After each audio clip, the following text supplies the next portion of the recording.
Assalamualaikum anak-anak Umi kelas 6 Mus'ab bin Umair. Apa kabar hari ini?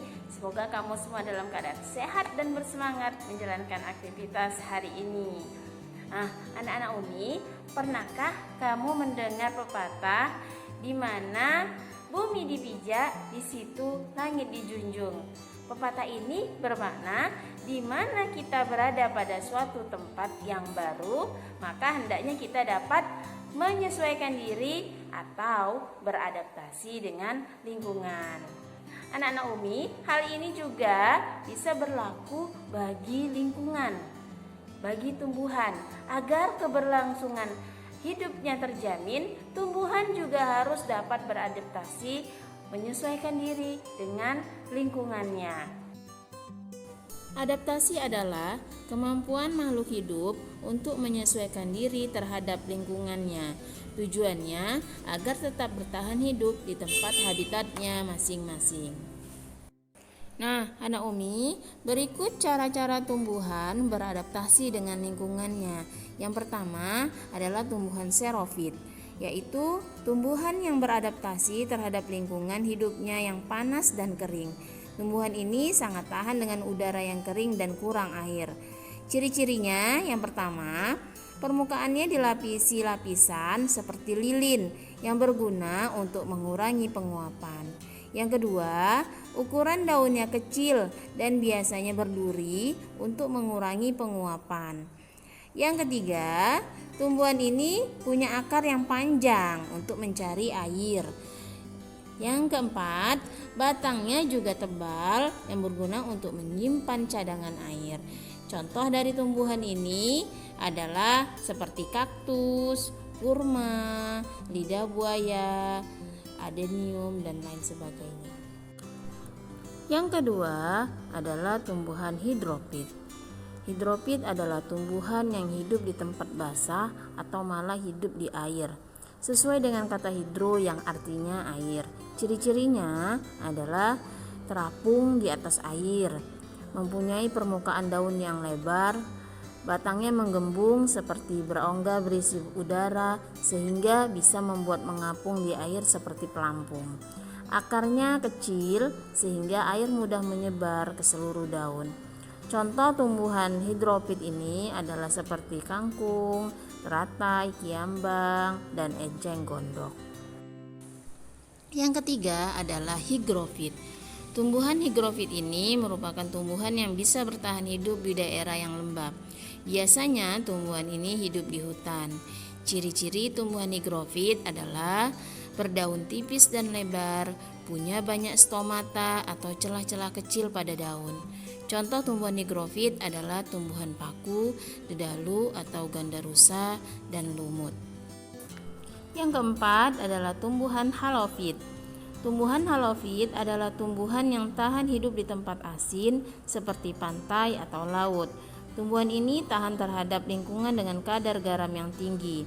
Ciri-cirinya punya akar yang sangat kuat, separuh badannya tergenang air, akarnya ada tertanam di bawah air dan ada yang di permukaan air. Contoh tumbuhan ini adalah pohon bakau yang biasa dikenal dengan mangrove. Yang kelima, mesofit. Mesofit adalah tumbuhan yang biasa hidup di lingkungan yang tidak terlalu basah dan tidak terlalu kering. Tumbuhan ini mudah ditemukan di lingkungan tempat tinggal kita. Mesofit ini ada yang masuk ke dalam golongan tumbuhan berkayu dan ada juga yang rerumputan. Ciri-cirinya, akarnya tumbuh pesat dan bercabang. Daunnya biasanya tipis dan lebar, stomatanya biasanya berada di bawah daun untuk menghindari penguapan yang berlebihan. Contoh tumbuhan mesofit ini adalah pohon mangga, rambutan, rerumputan, pisang, dan pepaya. Yang keenam, tumbuhan miskin nitrogen.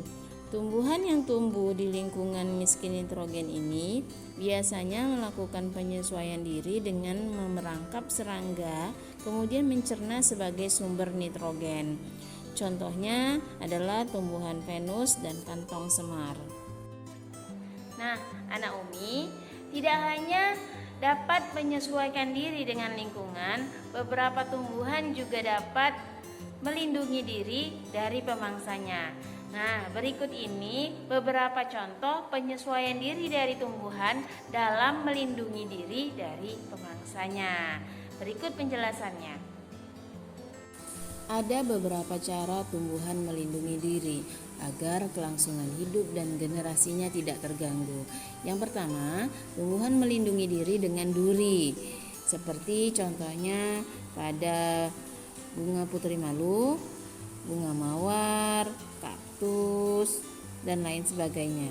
Yang kedua, tumbuhan memiliki rambut halus atau gelugut.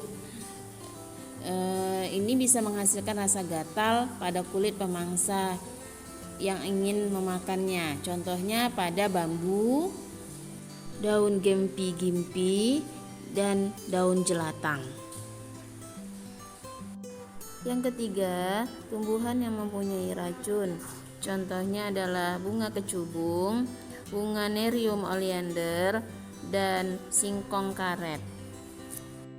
Yang keempat, memiliki getah.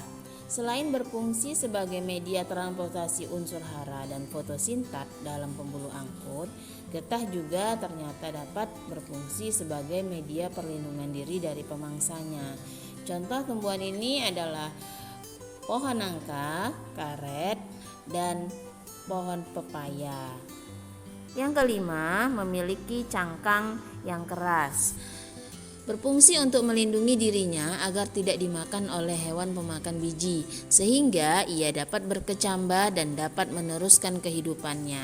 Contoh tumbuhan ini seperti buah kelapa dan kelapa sawit. Baik anak Umi, di buku ada tugas, yaitu bagaimana cara tumbuhan menyesuaikan diri. Kamu cari tumbuhan, di situ ada 6, kamu tulis contoh tumbuhannya apa, bagaimana cara menyesuaikan dirinya. Yang keenam, memiliki aroma yang tajam, seperti bunga bangkai yang mengeluarkan aroma busuk dan pohon cabai yang rasanya dan baunya menyengat. Kemudian yang kedua juga, cara tumbuhan melindungi diri. Kamu sebutkan tumbuhannya, contohnya mawar, cara melindungi dirinya dengan duri, misalkan begitu. Oke anak Umi, selamat mengerjakan.